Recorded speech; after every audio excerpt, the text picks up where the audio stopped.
The Jazz make us all smile. Whatever happened to the lockout? How's the roster look today? An initial report from Orlando. I come the bearer of bad news and a summer league that's particularly important for one guy. It's all next on Tip-Off. Boom, boom, boom, boom, boom. Fake Twitter accounts suck. Boom, boom, boom, boom, boom, boom. Watching everyone get taken every day. Boom, boom, boom, boom, boom, boom. There's a learning curve, right? Boom, boom, boom, boom, boom. We won't fall for it again. Sure? Boom, boom, boom, boom, boom, boom. Yeah, it happened yesterday right after I finished up with Spence. He got burned on a fake Twitter account. It's ironically enough, it's the same fake Twitter account that I got burned on. Basically, I think the same report on that fake Twitter account when I was talking to an NBA exec about a week ago. So feel for Spence on that one. That sucks. I want to take a minute before I proceed today. I want to thank you all. I went on that lengthy little trip. I've got a few more planned. Nothing like next summer, by the way. The next summer plan, I'm so excited. I'm working on it every day, is to put the family, the kids will be 10 and 8, 11 and 8, and put them in a motorhome for ever. Ever! So if anybody's got any really cool spots across the country, because we're going everywhere, one last final blast before my kid's skiing gets too important and he starts going to summer camp or whatever else might happen in our lives that don't let us do it again. That's next summer. I'm excited. I've been planning this thing. I'm on like day 38 of the trip, and we're in Niagara Falls right now. Like every day, my son and I get together and we build a little bit more. All right. But anyway, I wanted to just say I took that little time off, and you get nervous, and the numbers, obviously free agency, but the numbers on the podcast on this since coming back are just unbelievable. I feel like we're all doing this together, that I have this vision of where sports media is going, what new role of play-by-play announcers are going to be, things of that nature. I'm trying stuff every day. Some of it flops miserably. Some of it time I waste your time, and you have to go along the journey with me. But you guys are the ones that are buying in, believing in this, and I do think we'll look back and be like, oh, wow, that's like how it was supposed to happen. But that's pretty arrogant of me to believe that, but I do. So anyway, it's just I want to say thanks because the numbers are beginning to believe that there's really a chance here to do some fabulous things with it. So thanks. All right, let's get into it. The Jazz. So I have a bunch of different things here today. Jeremy Evans, 3-year deal, $5.5 million. This one's really hard for me to evaluate because I just adore Jeremy. He just couldn't be a nicer kid. The story is so heartwarming. His family's he's from a small southern town. Ron Boone always says to me, have you ever been to those towns? I say, no, I will be next summer. And he says, you don't know. You don't know. You don't understand. And I don't, but this kid is from a small southern town. His mom, grandpa all live still in the same house, if I remember correctly. Grandpa works at Walmart. Always has. His mom works at a bag company. He's just a hard-working, good, down-to-earth American people. I don't know, American maybe matters or doesn't. But they're just wonderful, great people. I've spent time meeting them, and their lives have forever been changed. I mean, hey, all these guys. I mean, Jamal Crawford, who just is not going to help you win more games, just got $30 million. It's like 5 generations worth of changing money. I mean, it's just crazy, the life-changing dollar figures. But for Jeremy, I mean, $5.5 million is just, he's about to get married this summer. I don't know. I couldn't appreciate more. It seems, I'll be honest, he's probably going to be the 13th guy on the roster, and it seems like a lot of money for the 13th guy on the roster when you probably could be getting the minimum. On the other end, he's perfect. I mean, he's just a great kid. He is perfect in the locker room. He's never going to cause a problem. He's serviceable if need be. You probably should reward him. You probably should. He's your own guy. You probably should reward him, and hopefully he'll get better. I mean, they obviously think there's a chance he becomes a rotation player and can play. He and I had a huge argument last year in Memphis about what he can do and how he can play and what he's capable of, and he believes in himself, so that's a great sign. The roster as we sit right now has 13 plus Raja. Raja will be amnestied or moved in the upcoming amnesty period or moved before then. I can't imagine he's back on the roster next year. He basically walked himself out of town when we were in Philadelphia. It's just going to take a while for it to happen because Kevin O'Connor doesn't waste assets unless he has tried to milk every possible thing out of them. And as the roster sits right now, you have the 3-point guards, Harris, Watson, and Tinsley. You have Gordon, Marvin, and Burks as your guard rotation with Damari Carroll as your fourth guard. And then Kevin Murphy, the rookie, they believe will make the team. We'll find out about him in Orlando.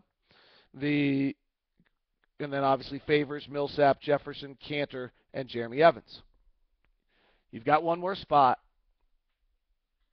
I would say that spot probably is a guard. But I'm looking around, unless someone like Kyle Korver gets released and wants to come back, James Anderson out of Oklahoma State, who was Big 12 Player of the Year that's never clicked in San Antonio. I'd be a little curious about seeing if there's something you could do with him. Kind of out of the Damari Carroll, former first-round draft pick that didn't click with his team, late first-round draft pick didn't click with his team approach. Otherwise, I look down the list of free agents. There just are not a lot of guys that impress me. And I think those, unless there's a trade or something else, I don't see the need to go in the free agent market and add another guy on the roster. People want to know about O.J. Mayo. People want to know about Ilyasova and some of this, what I would call Tier 2 free agents. So you're going to have to sign one of those guys to 3 or 4 years, and you better decide that he's better than what you have or is certainly a core piece for the future. Is Ilyasova that much better than Millsap? He's different, but is he that much better? Because if you're going to do that, you might as well pay Millsap something and keep your own guy who understands your system, maintains your leadership. O.J. Mayo is a huge question mark. I think O.J. Mayo might be really, really good in his next spot. Something went wrong in Memphis, fight with Tony Allen. But again, is he really a core piece? We'll see. Word out of Orlando, they had practice 1 last night. Kanter came in great shape. He's been in Santa Barbara a lot. He continues to work. And I think it's really interesting if you contrast Kanter and Burks and where they are in their careers. Kanter, there's no question, is going to work. Frankly, I hope you follow this, but if you go into his background, he's from Turkey. I think you could actually probably take every Eastern European stereotype out of his family, and you probably would be close to accurate. For the way it sounds, his dad is one of the lead genetics professors, histrionics, I think they call it, in Turkey. So in turn, probably one of the better in the world in some ways. And he was, Ennis went to school, went to tutors, and worked, and did not play for the first 14 years of his life. And it wasn't until after that he suddenly was big enough, talented enough that he started to play. And then he dominated. And then, as I sometimes have referred to in my own parenting, you have a vision of things are going to go, and then the train leaves the station without you realizing it. And I think that a little bit of what happened. Then he ends up, they want him in American colleges and some other things. And I've joked before, I thought, if there's ever a kid that had a chance of being a 4-year college player, it could have been Kanter because his dad wants him with that degree. That's what's important to his dad. He's a real taskmaster. And I don't really have a vibe on what that relationship is. I know the Kanter family didn't come and visit this year. Their other son is in Boston, but I mean the cuddly, love them up kind of American parenting that we're into right now. You should read Nurture Shock, great book by the way. That he's very much on that other old school of drive them. I mean, he sent his other son out to Boston to get the best education possible. Kanter's going to work. That's in his core if he doesn't explode some point along the way. And the question is just going to be whether he's talented enough. And I think he is, but he doesn't explode. He doesn't get above the rim. He's going to have to learn how to be crafty. I actually think his game's going to turn out to have to be very similar to Boozer's, probably with a little better defense and not as good offense, and somewhere in the middle there. Or a smaller version of Marc Gasol would be my guess. The other guy, Burks, is the opposite. Burks is unbelievably gifted, but he's too cool for school. Uh, he's not going to ever let you know that that he worked that hard in the off season, because that would almost be like, I think at this stage in his life, that would almost be too, well, why would I don't need to work that hard. I'm good. Kind of that he doesn't have the grind to him yet. It's why he slipped to the Jazz, frankly, with all of his skills. And so the question on Burks is going to be whether he honestly ever evaluates where his skill set is and puts the work in to improve those areas where he's not as good. And I think that's and so they're very contrasting on where Kanter's road is and where Burks' road is. And frankly, Kanter's road makes me more certain he's going to be a player. The only thing that's going to restrict him is whether his skill set is going to be able to bust through to be an all-star. He'll be a bona fide starter in the NBA with his skill set and the way he works and his age.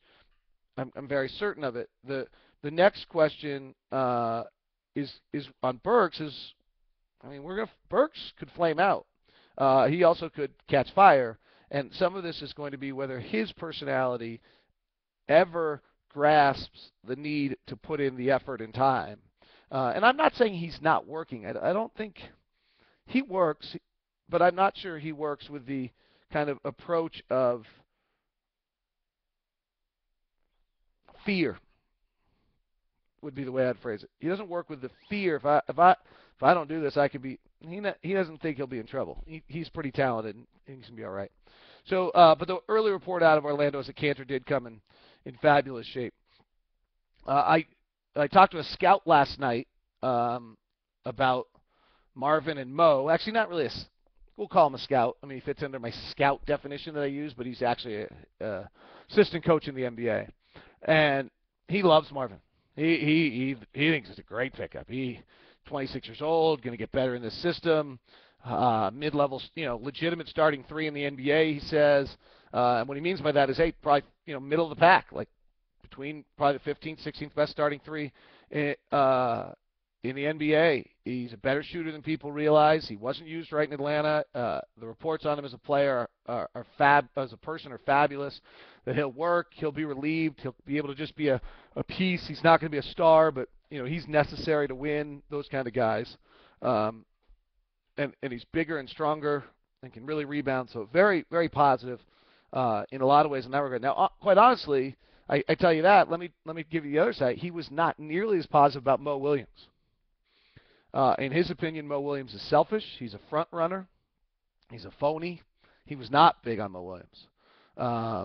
So that'll be interesting to see. He felt that Mo Williams, he definitely would have taken Devin ahead of Mo Williams. He's one who feels as though Mo's talks a great game, but if anything ever goes wrong, it's not going to be on him. And we'll see. The Mo Williams is a good shooter and can make shots and create things, but just keep an eye. He says, hey, his comment was, if you start well and Mo feels engaged with the start well, then you're probably going to be all right, but you better find somebody else to carry you through the tough times. So let's remember that and see whether it comes to fruition. Final two things for you this morning, and then I've got to jump. I've done some research on Steve Nash. I will post these later today on Twitter. I come to you bearing terrible, terrible news. Ramon Sessions averaged .88 points per possession last year, 13 possessions per game, .88. Steve Nash averaged 1.39 points per possession. Oh, wait a sec. That's not right. Thank goodness. Thank goodness. Steve Nash averaged .91 points per possession. Phew! Phew! I did this research earlier today, and luckily I haven't posted it yet. So it's not as, oh my gosh, I thought they were going to go from like number one in the league. It's not as bad. I don't bear. Wow, I'm glad I checked that because I was about to send out those tweets. .91, which means that they get .03 points better per possession. Some of that's because Nash turns the ball over. Per scoring opportunity. So if you just take away the turnovers, though Nash does turn the ball over. I mean, that's part of his game. Per scoring opportunity, Nash is 1.25 and Sessions is 1.07 because he doesn't turn the ball over the same way. The 0.91 to 0.33 is not a huge jump. In those 13 possessions, times 0.3, and actually 0.03, they don't get dramatically better. Offensively. If you isolate simply down to for scoring opportunities and you ignore the idea of turnovers, they do get considerably better. But Nash turns the ball over. I mean, he turns the ball over in 27% of his possessions. That's what he does. I don't know if that changes when he goes and plays in a different system where he doesn't have the ball in his hands as many times. But the scoring opportunities they get 2 points better if Nash turns the ball over a lot. So it's the numbers do not show them becoming dramatically better with that change. Thank goodness. The original work that I did was just crazy. This at least looks better. Final note is, that makes me feel much better. I did that at like 6 o'clock this morning. I did it wrong. The final note is, I thought there was an interesting side note that came out, and that was that Jimmer Fredette going to Summer League, as you'd expect, but that Isaiah Thomas is not. And what this tells me is that they are turning Summer League over to Jimmer Fredette, and there's not a player in the NBA who's having a more important Summer League than Jimmer. That they are going to play him at point guard and see whether or not he can handle it. And they were very disappointed last year in his ability to play point, his ability to run the pick and roll, and this is his chance to prove it. And if he can't, I would suspect that his time in Sacramento comes to an end in a hurry. So this is a very, very important stretch here for Jimmer. All right, have a good one. Thank goodness those Laker numbers were better than I thought. Adios. Bye.